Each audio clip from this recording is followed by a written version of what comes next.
Hello, my lovelies. I hope you're all well. So, I don't know if you've seen, but Miss Universe 2023 has gotten into a spot of bother. Let's take a look at this story.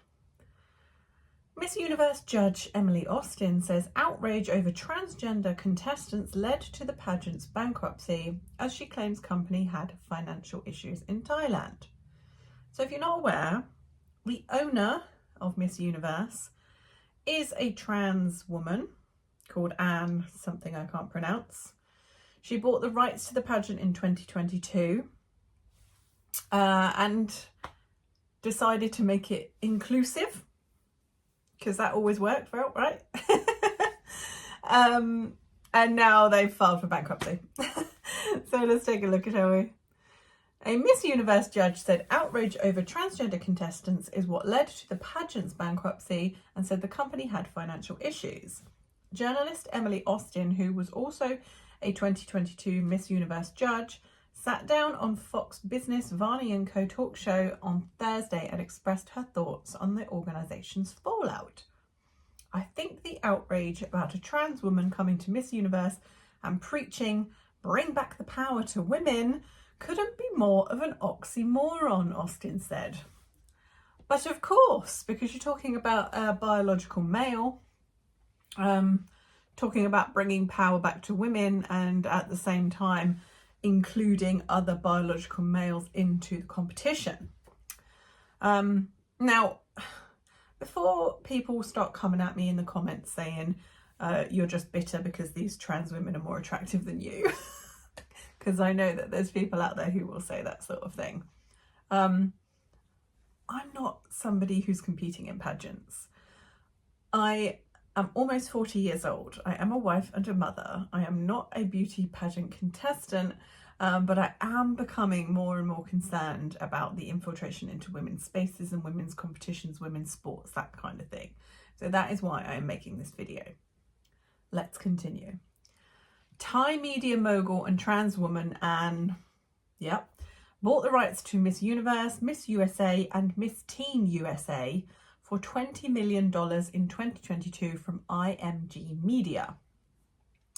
I think her company in Thailand has its own financial issues, but socially and morally it's just wrong, and people are starting to catch on to that, Austin said. She's completely true. I did a story a while back about a local beauty pageant in America. It's not really a huge thing over here in the UK, but there was a local pageant in America that decided to allow a trans girl to compete, and he won. And the story went kind of viral because by any standard, this was a very unattractive person who, under normal circumstances, would not have won that competition at all. So people were saying it was a pity win. They were doing it for virtue signalling reasons, not because they actually thought this person deserved to win a beauty pageant when they weren't beautiful. So this is the trans woman who owns it. The bankruptcy comes after the company missed out on fulfilling a $12 million loan repayment. Oh, that's a lot of money. Just days before the pageant was held in El Salvador. Despite the setback, the company had been bullish and maintains that the event will go ahead as planned even after they filed for bankruptcy a year later. Miss Universe organisation, which is only one of our main business lines, is completely clean, they said on Instagram. The entrepreneur described it as their first priority in life, no matter how joyful or painful it's going to be. For the first time, the pageant this year is set to feature two transgender contestants, Miss Portugal and Miss Netherlands. Now, I know that there has been uproar in both those countries for the fact that these biological males won their country's competition. Miss Portugal is a flight attendant named Marina Machetti, and Ricky Colley is Miss Netherlands. They would be the first trans women to wear the tiara if they won. Well, they didn't win. I know that for a fact. In 2018, the pageant featured its first transgender contestant, Spain's Angela Ponce. In Thursday's interview, Austin spoke about how she believes that trans women should not be allowed to participate in the beauty pageant. I 100% agree. I don't. And I saw a very interesting comment as well that people who have had plastic surgery also shouldn't be allowed to compete because it's not a sign of their natural beauty. I don't know. And obviously we know that these trans women have a lot of plastic surgery to feminize themselves. So that would be one way of keeping them out, is saying no plastic surgery allowed. She continues, if you want to empower women, the way to do it is not demeaning women and belittling women by allowing men or biological men who became a woman to come into an industry like sports, like beauty pageants, come all dolled up plastic beautiful men, by the way, and start dominating women's industries. That's the opposite of women's empowerment.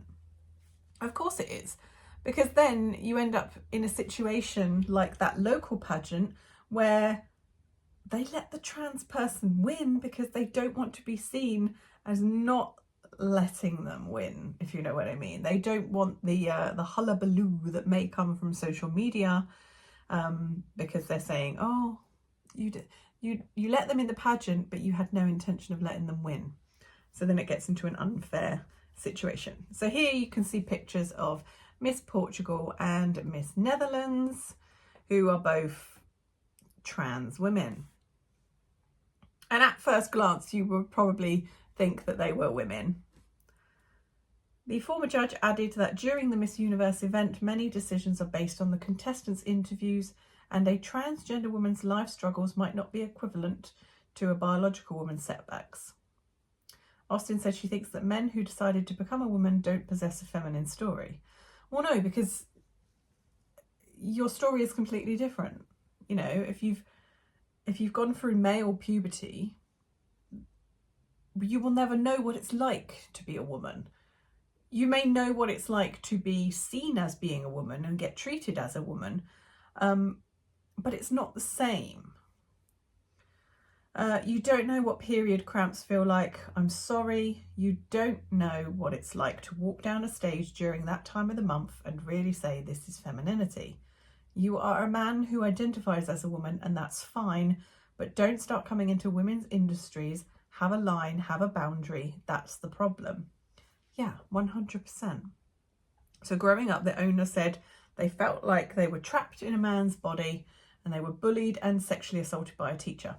Now, this is an interesting one because this seems to be quite prevalent from what I've seen within the trans community, that there was some kind of abuse in their youth. I'm not delving too far into that. It's just something I've observed from seeing things. The trans billionaire transitioned from man to woman in their 30s and turned their family's failing video rental business into a global media empire. I mean, well done. Well done. You're obviously a very good business person. Yeah. I have this thing where I don't want biological males being in women's sports and women's events like this. It rubs me up the wrong way. You know, I am a woman, I have a daughter, a young daughter, and I don't want her to miss out on things because there's a boy who's going to run faster than her, so, you know, he'll get the scholarship, you know, that kind of thing. It rubs me the wrong way, and I think it does a lot of women, and more women now are sort of waking up to the realization that this is a very real problem. And the more you see these like unisex toilets, for example, I don't want unisex toilets. It's not so bad if it's just one single toilet that you can go in and lock the door. But when all they've done is stick a unisex sticker on a women's bathroom, so you walk in and there are several stalls and the sinks, etc., that's not right. I don't feel comfortable, and I won't feel comfortable with my daughter being in that environment. And this isn't to say that I have anything against trans people, because, you know, quite often, more often than not, they're just trying to live their life. You know, I follow a couple like Blair White and Alexis Blake, who are very down to earth people, and, you know, they pass as women, they've put the effort in, and they seem to be genuinely transgender, so they just want to live their life and be comfortable, and I have no issue with that whatsoever. But the problem is, the more you allow people into women's spaces, you are going to get people taking advantage of the system in order to gain access to women and girls in a vulnerable position. It has happened in the past, and it will happen more. And I don't agree. I will never agree with it. And it doesn't make me transphobic to say. You know, that's just how I feel about it. But anyway, let me know your thoughts, and I'll see you very soon.